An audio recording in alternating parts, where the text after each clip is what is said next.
नमस्कार, आप देख रहे हैं हिंदुस्तान मेल न्यूज और आइए रुक करते हैं आज की खबरों की ओर।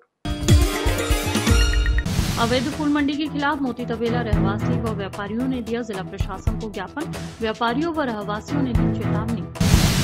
विशेष केंद्रीय सहायता के अंतर्गत लगभग 30 करोड़ की लागत से बनने वाली इंदौर बाईपास होटल प्राइड से सिटी फॉरेस्ट तक लिंक रोड निर्माण कार्य का शुभारंभ। दिन दहाड़े चोरी की वारदात, लाखों रुपए लेकर हुआ फरार। अज्ञात चोर ने घर के गेट का लॉक तोड़कर की चोरी की वारदात। इंदौर के दंपत्ति मेघालय में 6 दिन से लापता, बारिश के कारण शिलांग पुलिस ने सर्चिंग रोकी। शूटिंग कोच मोहसिन के कबूलनामे का वीडियो आया सामने, कहा इंदौर ही नहीं कई जिलों की लड़कियों से थे रिलेशन। इंदौर में चेकिंग के दौरान हुआ था विवाद, युवक पर कार्रवाई कर जेल भेजा गया। 31 मई को होगा इंदौर के मेट्रो ट्रेन का संचालन शुरू, पीएम मोदी करेंगे वर्चुअली शुभारंभ। इंदौर में गुंडे ने अपने साथी के साथ मिलकर शराब के लिए मांगे पैसे, पुलिस ने की कार्रवाई। निर्माणाधीन घर से मिली पुरानी मतपेटियां, मचा हड़कंप, कलेक्टर ने दर्ज कराई एफआईआर। अवैध रूप से संचालित हो रही फूल मंडी के विरोध में रहवासी उतर आए हैं। हरसिद्धि क्षेत्र में फूल मंडी संचालित होने से आसपास के रहवासी परेशान हैं, जिसके बाद क्षेत्र के रहवासियों ने जन आक्रोश रैली निकाली। शहर के मध्य क्षेत्र राजवाड़ा से लगे मध्य क्षेत्र में हरसिद्धि व मोती तबेला के रहवासी आंदोलन की राह की ओर हैं। ये लोग यहां संचालित हो रही फूल मंडी से परेशान हैं। इस फूल मंडी की प्रशासन से कोई वैध अनुमति नहीं है, इसके बावजूद लंबे समय से यहां मंडी संचालित हो रही है। लोगों का कहना है कि अल सुबह से ही यहां दुकानें लगने वालों किसानों का आना शुरू हो जाता है, जिसके बाद वहां जोर जोर से शोर शराबा होने लगता है, जिससे वहां के रहवासियों की नींद में खलल होता है। परीक्षा के समय पढ़ने वाले बच्चे भी डिस्टर्ब होते हैं। इतना ही नहीं, दुकान लगाने वाले किसान और लोग वहां सड़कों से घरों तक सामने वाहन लगा देते हैं, जिसके कारण विवाद की स्थिति बन जाती है। रहवासियों ने चेतावनी दी है कि यदि समय रहते प्रशासन ने कोई कार्रवाई नहीं की तो उग्र आंदोलन किया जाएगा। अच्छा, इन मांगों को लेकर आज आपका एक विरोध प्रदर्शन किया गया है, ज्ञापन भी दिया गया है, क्या मांगे आपकी? आज हम लोगों ने कलेक्टर महोदय से मिलने के लिए आए थे कि हरसिद्धि क्षेत्र और मोती तबेला क्षेत्र रहवासी जो क्षेत्र है वहाँ पर अवैध रूप से कई वर्षों से फूल मंडी संचालित हो रही है, जिससे वहाँ के रहवासियों को काफ़ी परेशानियाँ हो रही है। जैसे कि सुबह 4 बजे से वहाँ पर किसान वर्ग वहाँ पर आ जाता है और अव्यवस्थित रूप से वाहन वगैरह पार्किंग कर देता है, जिससे कि आने जाने वालों को काफ़ी असुविधा होती है। दूसरी बात, उनकी जो चिल्लाचोट इतनी होती है कि शोर शराबे से रात के समय जो रहवासी वहाँ पर सो रहे हैं उनकी नींद भी पूरी नहीं हो पा रही है।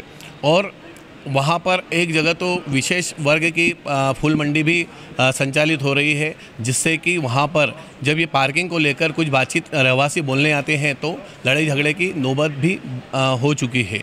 तो रहवासी सभी लोगों उस अवैध फूल मंडी से परेशान हो गए और इसलिए जिला कलेक्टर महोदय जी के पास ज्ञापन के रूप में आज सभी रहवासी मिलकर यहाँ पर आए हैं। कितने रहवासी हैं? वहाँ पर कुल हरसिद्धि और मोती तबेला क्षेत्र में कम से कम 800 से 900 परिवार सहित रहते हैं। अगर आगे आपकी मांगे नहीं सुनी गई तो क्या होगा? उग्र आंदोलन करा जाएगा। जब ये हमारी मांगे कहीं पूरी नहीं होगी तो चरणबद्ध तरीके से हम लोगों उग्र आंदोलन करेंगे। अधिकारी ने आपको क्या आश्वासन दिया? उन्होंने ये निगम प्रशासन को हम ये पहुँच जाएंगे और आपकी जल्दी से जल्दी ये मांग को पूरी करेंगे। सत्येंद्र होलकर, हरसिद्धि रहवासी संघ अध्यक्ष।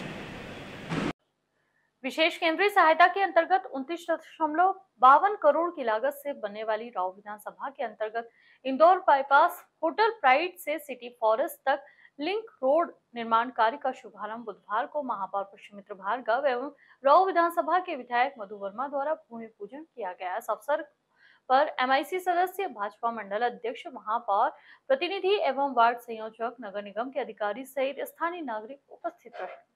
यह सड़क निर्माण कार्य अंबिकापुर विकास योजना 2021 के अंतर्गत प्रस्तावित है। इस परियोजना के तहत लगभग 2.40 किलोमीटर लंबी और 30 मीटर चौड़ी सड़क का निर्माण किया जाएगा। निर्माण कार्य में आधुनिक तकनीकों का उपयोग किया जाएगा, जिसमें 6 lane, semi digital sensoring, central median, street lighting, storm water line और इलेक्ट्रॉनिक लाइन शिफ्टिंग जैसी सुविधाएं शामिल हैं।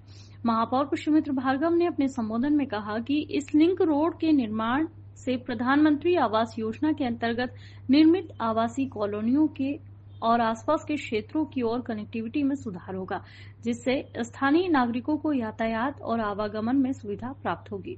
30 करोड़ की लागत से ये रोड बनने वाली है और मुझे विश्वास है कि 29 गांव के सर्वांगीण विकास में ये रोड बहुत महत्वपूर्ण भूमिका निभाएगी। इस अवसर पर हमारे बहुत लोकप्रिय विधायक मधु वर्मा जी, एमआईसी के साथी राजेंद्र राठौर जी, पार्षद सीमा सोलंकी जी और पार्टी के सभी कार्यकर्ताओं की उपस्थिति में आज ये प्रारंभ हुआ है और जैसे ये रोड बनेगी नई दृष्टि से 29 गांवों का विकास होगा।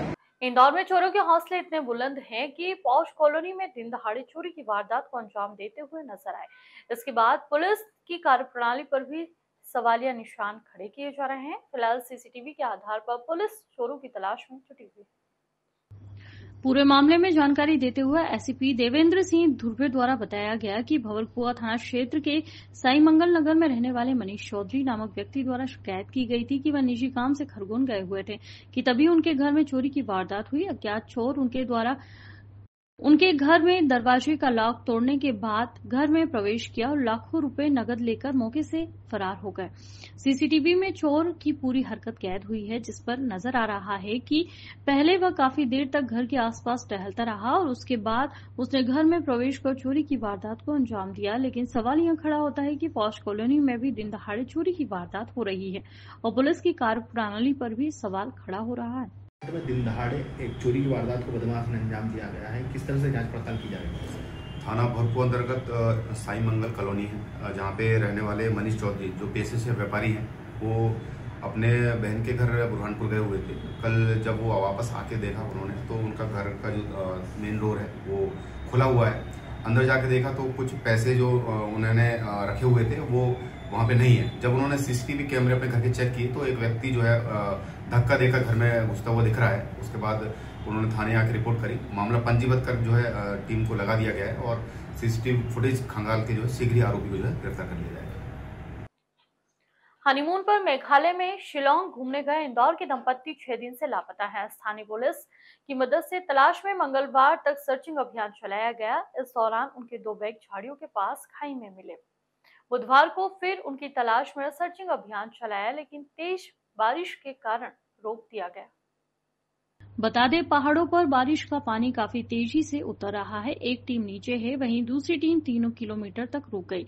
इधर परिवार ने दंपत्ति का पता लगाने वालों पर 6 लाख रुपए का इनाम रखा है। बता दें कि जिस इलाके में दंपत्ति के बैग मिले हैं वहां लूटपाट होना आम है। यहां स्थानीय लोग भी अकेले घूमने नहीं आते। बता दें, 20 मई को हनीमून मेघालय गए ट्रांसपोर्ट कारोबारी राजा रघुवंशी और उनकी पत्नी सोनम रघुवंशी 23 मई को शिलोंग के सोहरारिम इलाके में लापता हो गए थे। इसी दिन यहां से ओसरा हिल्स के पास दंपत्ति की लावारिस बाइक मिली थी। संपर्क टूटने के बाद सोनम के भाई गोविंद ने गूगल सर्च कर बाइक रेंट पर देने वाले की जानकारी निकाली थी। मंगलवार को सीएम डॉक्टर मोहन यादव, मेघालय के सीएम कॉनरॉड संगमा से बात की। इसके बाद सांसद शंकर लालवानी बुधवार सुबह शिलोंग पहुंच गए। सांसद ने बताया कि शिलोंग के डीजीपी इशिशा नौगरांग से मुलाकात की। साथ में रघुवंशी परिवार के सदस्य भी थे। ये तो साफ हो गया कि नव दंपत्ति हादसे का शिकार नहीं हुए हैं। पुलिस क्राइम के एंगल पर भी काम कर रही है और जल्द ही खुलासा होने की उम्मीद है। होटल की संदेश हमको वहाँ बैग जो मिला है क्या? अब बैग मिला है क्या तो बैग को रख के तो जाएगा नहीं कोई। तो भाई पागल तो मेरा है नहीं, पढ़ा लिखा समझदार है क्या, अकाउंट संभालता है क्या, बिजनेस संभालता है क्या, उसको सब चीज़ आती है। तो वो ना गाड़ी में चाबी छोड़ के जाएगा वो। ये तो सब मुझे जाहिर लगा कि उनको किडनैप करा होगा या उनको बंदा बनाया गया। इंदौर में शूटिंग एकेडमी की आड़ में लड़कियों और कर्मचारियों से रैप और छेड़छाड़ के आरोपी मोहसिन खान को लेकर लगातार खुलासे हो रहे हैं। अब उसका एक वीडियो सामने आया जिसमें वह कबूल करता दिखाई दे रहा है कि उसने कई लड़कियों से रिलेशन बनाए। इंदौर ही नहीं, दूसरे जिलों की लड़कियों से भी टच में था। अब तक 25 से 30 लड़कियों के साथ गलत काम किया है। इधर पुलिस ने मोहसिन को 7 दिन की रिमांड पर लिया है। मामले की जांच एक 6 सदस्यीय टीम एसआईटी कर रही है। वहीं सोमवार को एक और पीड़िता की शिकायत पर अन्नपूर्णा थाने पुलिस ने उस पर गैंगरेप का केस दर्ज किया है। मंगलवार को पुलिस ने पीड़िता के कोर्ट में बयान कराया है। यह मोहसिन पर 5वीं एफआईआर है, जिसमें उसके साथ ही उसके दोस्त फैजान और इमरान को भी आरोपी बनाया है। फैजान और इमरान आपस में भाई है। पुलिस को आज सुबह खजुराना इलाके में इमरान की मोबाइल लोकेशन मिली, जिसके आधार पर दबिश देकर उसे गिरफ्तार कर लिया गया। बता कितनी लड़कियों के कांटेक्ट में रिया? भैया मैं पहले बहुत सारी लड़कियों के कांटेक्ट कितने नंबर तब मैं यहाँ से नीमच गया था, जब मैं क्या नाम किसी से भी बात नहीं करता था, वीडियो तो गलत है। इंदौर में तमाम क्षेत्रों में पुलिस द्वारा चेकिंग अभियान चलाया जा रहा है और इसी के साथ भंवरकुआ थाना क्षेत्र में चौराहे पर चेकिंग के दौरान शराब के नशे में युवक द्वारा पुलिस से विवाद किया गया, जिसका वीडियो सोशल मीडिया पर भी जमकर वायरल हो रहा है। दरअसल एसीपी देवेंद्र सिंह धुर्वे के मुताबिक भंवरकुआ थाना क्षेत्र के प्रतीक्षा ढाबे के पास बीती रात में चेकिंग पॉइंट लगा हुआ था कि तभी कई लोगों की चेकिंग की जा रही थी। तभी राजवीर सिंह नामक व्यक्ति 2 पहिया वाहन से सवार होकर वहां से निकला कि तभी एनालाइजर मशीन के माध्यम से चेकिंग के लिए बोला तो वहां पुलिस के साथ अभद्र व्यवहार करने लगा।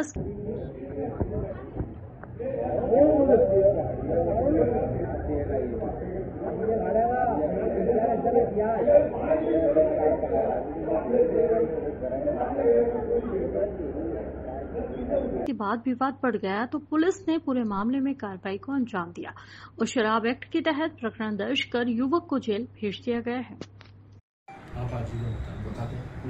सर, एक चेकिंग पॉइंट के दौरान एक युवक के द्वारा बर्बरता की गई थी पुलिस के थाना भंवरकुआ अंतर्गत कल जो हमेशा से जो रूटीन की हमारी चेकिंग लगती है, जिसका एक चेकिंग पॉइंट प्रतीक्षा वाइन शॉप के पास भी लगता है, वहाँ पे चेकिंग नियमित हमारी चल रही थी। तभी एक युवक जो है 2 पहिया वाहन चलाते हुआ है, जिसको चेक करने पे जो है अल्कोहल डिटेक्ट हुआ। उसके बाद जब ब्रीथ एनालाइजर की जो फुकाने की कार्रवाई होती है, जब उसको बोला गया तो उसके द्वारा जो है कोऑपरेट नहीं किया गया और अभद्र व्यवहार और बदसलूकी का प्रयास किया गया, जिसका वहाँ पे मौजूद पे पुलिसकर्मियों द्वारा बहुत ही संयम और समझदारी का परिचय देते हुए जो है उसको शांत कराया गया। उसके ब्रीथ एनालाइजर टेस्ट किया गया तो काफ़ी ज़्यादा मात्रा में अल्कोहल डिटेक्ट हुआ, जिसके बाद उसके वाहन को जब्त कर उसे जो है 170 BNS के तहत गिरफ्तार करके जो है जेल भेजा गया। इंदौर में मेट्रो ट्रेन के संचालन से जुड़ी एक बड़ी खबर सामने आई है। 31 मई से इंदौर में मेट्रो का संचालन शुरू हो सकता है। कलेक्टर आशीष सिंह ने गांधीनगर स्थित मेट्रो के डिपो का दौरा किया और तमाम तैयारियों को लेकर आवश्यक दिशा निर्देश भी दिए। मेट्रो प्रोजेक्ट से जुड़े अधिकारियों ने कलेक्टर आशीष सिंह को मेट्रो के प्रायोरिटी डोर के 6 किलोमीटर के हिस्से की जानकारियों के साथ ही यह भी बताया कि यह ट्रैक अब कमर्शियल रन के लिए फिट है। इसके साथ ही अधिकारियों ने इस रूट में आने वाली सभी स्टेशन और यात्री सुविधाओं की भी जानकारी दी। कलेक्टर आशीष सिंह के मुताबिक प्रधानमंत्री नरेंद्र मोदी 31 मई को वर्चुअल इंदौर मेट्रो के सुपर प्रायोरिटी कॉरिडोर पर यात्री सेवा का शुभारंभ करेंगे। यहाँ लगभग 6 किलोमीटर का हिस्सा येलो लाइन का सुपर प्रायोरिटी कॉरिडोर है, जिसमें गांधीनगर स्टेशन, सुपर कॉरिडोर के कई स्टेशन शामिल हैं। लंबे समय से शहरवासी मेट्रो ट्रेन में सफर के लिए इंतजार कर रहे हैं। उम्मीद है कि इस बार घोषित तारीख तक मेट्रो का संचालन होने लगेगा। हालांकि शहर के मध्य इलाके से मेट्रो से सफर करने के लिए अभी भी रहवासियों को लंबा इंतजार करना पड़ेगा।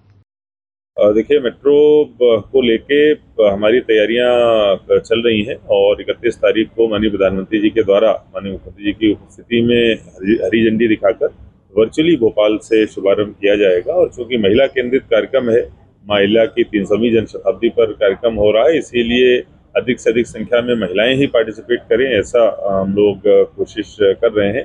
सारी तैयारियां हमारे अच्छे तरीके से चल रही हैं, बहुत अच्छे तरीके से ये कार्यक्रम संपादित कराया जाए। इंदौर में बदमाशों के हौसले इतने बुलंद है कि वह चलते फिरते लोगों से शराब के लिए पैसे मांगते हुए नजर आ रहे हैं और इसी के तहत पुलिस ने 2 बदमाशों को गिरफ्तार किया है, जिनमें से एक पर पूर्व में भी अपराध दर्ज है। पूरे मामले में जानकारी देते हुए एडिशनल डीसीपी आलोक शर्मा द्वारा बताया गया कि आजाद नगर थाना क्षेत्र में फरियादी से रास्ते में रोककर शराब पीने के लिए पैसे मांगे गए थे, जिसके बाद फरियादी ने पूरे मामले में थाने पर शिकायत दर्ज कराई थी। शिकायत के आधार पर पुलिस ने जांच पड़ताल कर राकेश रोकड़े रजत को गिरफ्तार किया है। पुलिस का कहना है कि राकेश पर पूर्व में भी 20 से ज्यादा अपराध दर्ज है और उसकी गुंडा फाइल भी खोल ली गई है, जिस पर प्रतिबंधात्मक धाराओं में भी पुलिस द्वारा कार्रवाई की जा रही है ताकि दोबारा से वह इस तरह का अपराध न कर सके। जी हाँ, जैसा कि आपको विदित है, अभी आजाद नगर में एक शराब के लिए पैसे मांगने के लिए फरियादी के द्वारा 2 आरोपीगण, जिनके नाम राकेश रोकड़े और रजत हैं, इनके विरुद्ध शराब के लिए पैसे मांगने के संबंध में जो एक्सटॉर्शन है उसके धाराओं के तहत कायमी की गई थी जिस संबंध में पुलिस के द्वारा आरोपी को अरेस्ट कर लिया गया है और साथ ही साथ में उसको सीन रिक्रिएशन के लिए हमने घटनास्थल पर ले गए और इस संबंध में जो भी आरोपी जो है राकेश रोकड़े, इसके ऊपर पूर्व से 20 से अधिक अपराध दर्ज हैं और ये थाना आज़ाद नगर का लिस्टेड गुंडा है। हमने इसकी गुंडा फाइल भी खोल रखी है। इसके तहत इस कार्रवाई के अलावा इसके ऊपर कठोर प्रतिबंधात्मक कार्रवाई भी हम लोग कर रहे हैं।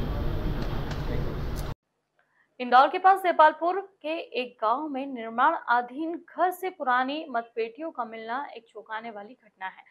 कलेक्टर आशीष सिंह ने बताया कि इस मामले में एफआईआर दर्ज कराई गई है और प्रारंभिक जांच में पता चला है कि ये मतपेटियां जनपद चुनाव से संबंधित हो सकती है। मतपेटियों की जांच अब की जा रही है कि ये मतपेटियां किस चुनाव से जुड़ी है और यहां कैसे पहुंची। बता दें, इंदौर कलेक्टर आशीष सिंह ने कहा कि हमने एफआईआर दर्ज कराई है और प्राथमिक रूप से जनपद चुनाव की मतपेटियां होने की जानकारी आई है। इस मामले में जांच की जा रही है कि यह मतपेटियां किन चुनाव से संबंधित है। मतपेटियों का महत्व, मतपेटियां चुनाव प्रक्रिया का एक महत्वपूर्ण हिस्सा होती है। इनका सही तरीके से उपयोग और भंडारण किया जाना आवश्यक है। इन मतपेटियों का मिलना कई सवाल खड़े करता है, जैसे कि ये मतपेटियां यहां कैसे पहुंची और क्या इनका उपयोग किसी चुनाव में किया गया था। आगे की कार्रवाई अब प्रशासन इस मामले की जांच करेगी और सच सामने आने के बाद आगे की कार्रवाई की जाएगी। कलेक्टर आशीष सिंह ने आश्वासन दिया कि इस मामले में दोषियों के खिलाफ कड़ी कार्रवाई की जाएगी।